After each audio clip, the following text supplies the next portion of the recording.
Hello friends, आज की कहानी है धनिये से भरी रसोई। घर में शादी का माहौल था। पूरा घर चमचमा रहा था और पूरा लाइटों से झिलमिला रहा था। मेहमानों की भीड़ लगी हुई थी।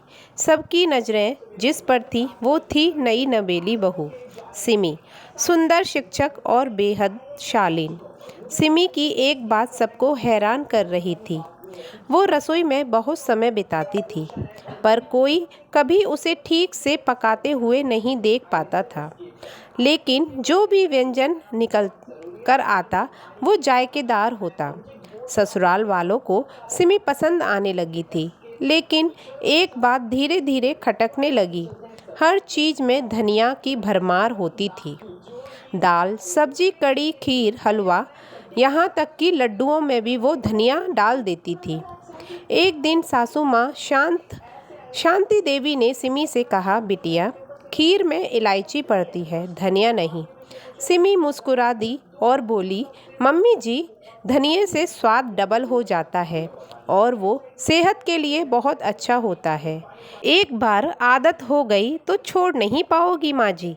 सासू माँ चुप हो गई, लेकिन कुछ गड़बड़ तो थी। रसोई से हर रात हल्की हल्की आवाज़ें आती थी।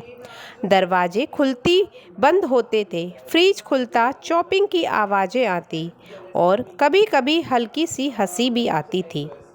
पर जब सब सो रहे होते या सोने का नाटक करते, राघव, सिमी का पति, एक रात जागते हुए पकड़ना चाहता था कि सिमी करती क्या है। उसने रात में जाके रसोई में एक कैमरा चुपके से लगा दिया। अगली सुबह जब उसने वीडियो देखा तो चौंक गया।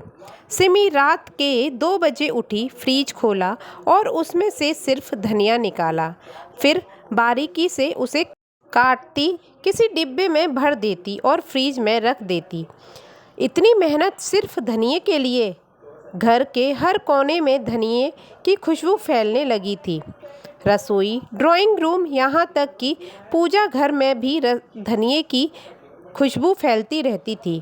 एक दिन नौकरानी पिंकी डरते हुए बोली, मालकिन, रसोई की अलमारी से आवाज़ आती है, जैसे कोई फुसफुसा रहा हो। सब हंस दिए।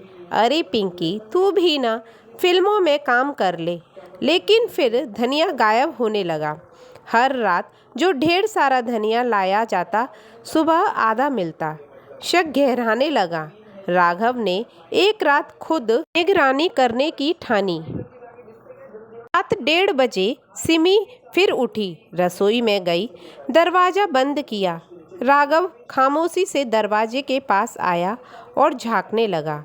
जो उसने देखा, उसकी आंखें खुली की खुली रह गई।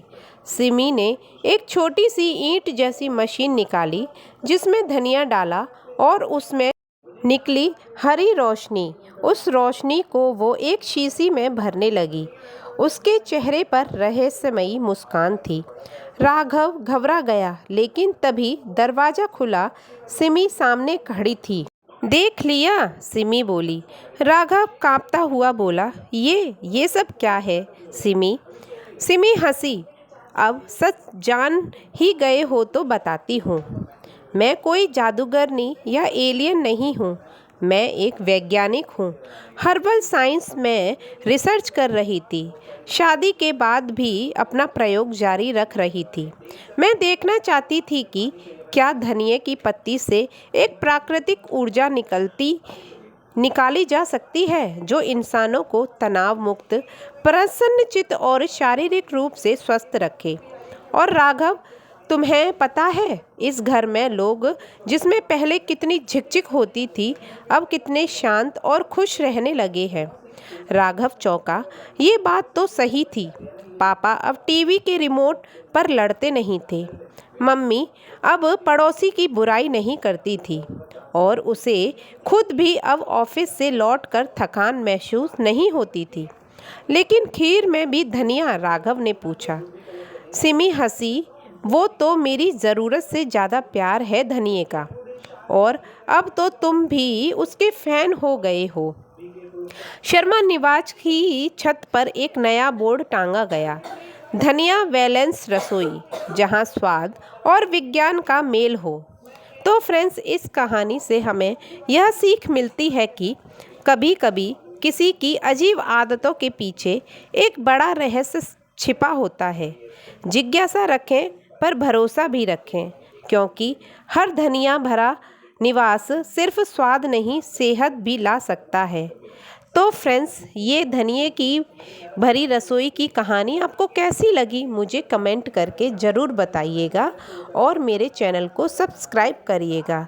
Thank you so much. कल फिर मिलते हैं अगली कहानी के साथ दोपहर में 2:30 बजे।